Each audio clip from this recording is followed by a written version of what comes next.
저희 헬로티비 경남 뉴스에서는 우리 지역의 부동산 소식에 대해 짚어보는 부동산 돋보기 코너 마련했습니다. 이번 시간에는 오는 5월로 예정돼 있던 전월세 신고제 계도기간 연장 등 여러 가지 알아두면 좋을 부동산 정보 소식을 짚어봅니다. 네, 전화로 창신대 부동산금융학과 정상철 교수 연결돼 있습니다. 교수님 안녕하십니까? 네, 안녕하십니까. 정상철입니다.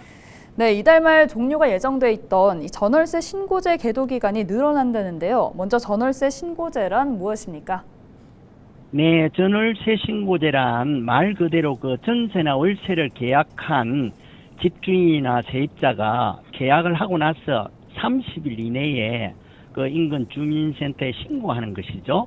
그 신고는 그 집주인이나 세입자 중에 어느 한 사람만 해도 되고 위임장을 받은 그 공인중개사가 대리 신고를 해도 됩니다.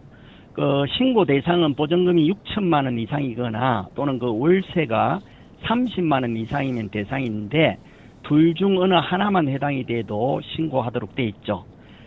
하지만 그 묵시적 계약 갱신이라든가 또 금액 변동이 없는 갱신 계약은 신고할 필요가 없다는 것도 아시면 좋겠습니다. 네, 목적이나 취지가 좋은 만큼 빠른 시행을 기다렸던 분들이 많으실 텐데요.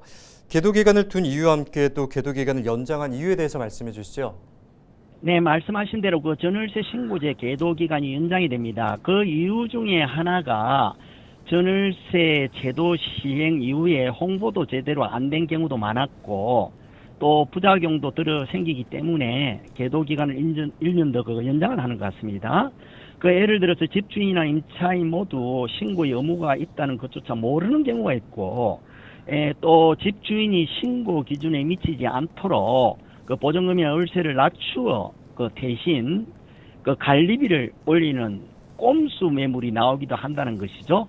그 집주인 입장에서는 그동안 공개되지 않았던 그 임대 수익이 드러남으로써 그 과세를 해야 된다는 우려하는 부분도 있는 게 사실이죠. 따라서 신고 대상이 되지 않기에 월세는 30만 원 미만으로 조정을 하고 또 대신 관리비를 크게 올려받는 등의 편법도 늘어났다는 겁니다. 따라서 각 지자체가 당장 그 6월부터 신고 누락된 계약을 찾아내서 이 가태료를 부과해야 하는데 이 막대한 행정력 투입에 대한 부담감도 있기 때문에 아마 계도 기간을 1년 더 연장하는 요인으로 작용한 것으로 이렇게 보입니다. 네.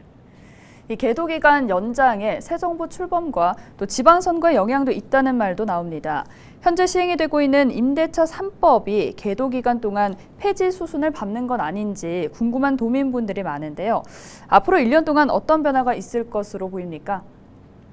네, 그렇습니다. 그 전월세 신고제는 당초 지지와는 달리 그 전세값이 급등을 하고 또 그 전세에서 월세로 돌리는 악영향을 끼쳤다는 것이 그 일반적인 여론이죠. 그래서 그 집주인과 임차인 상호 간에 수요 공급의 숨통이 트이는 그 세련된 제도가 필요하다는 게 지금의 그 정부 입장인 것 같습니다. 하지만 2년간 유지해온 제도를 당장 폐지하면 또 다른 혼란을 불러올 수 있기 때문에 정부는 일단 시장 모니터링에 집중한다는 그런 방침입니다. 따라서 그 임대차 3법의 순기능인 주거약자 보호가 자발적으로 이루어지려면 임대인에게 그에 상응하는 인센티브를 줘야 한다는 의견도 지금 만만치가 않죠. 그리고 세입자 보호를 위해서는 궁극적으로 전세 가격 안정을 이루어야 하기 때문에 그 아파트 매입 임대사업자 제도를 부활시켜야 한다는 주장도 꾸준히 지금 나오고 있는 중입니다. 네, 오늘 말씀 여기까지 듣겠습니다. 감사합니다. 네, 감사합니다. 부동산 정책에 있어서 지난 정부 기조와는 다른 공약이 있었던 만큼 내 집 마련과 또 이사 준비를 계획하시는 분들께 좋은 정보가 됐길 바랍니다. 지금까지 부동산 돋보기였습니다.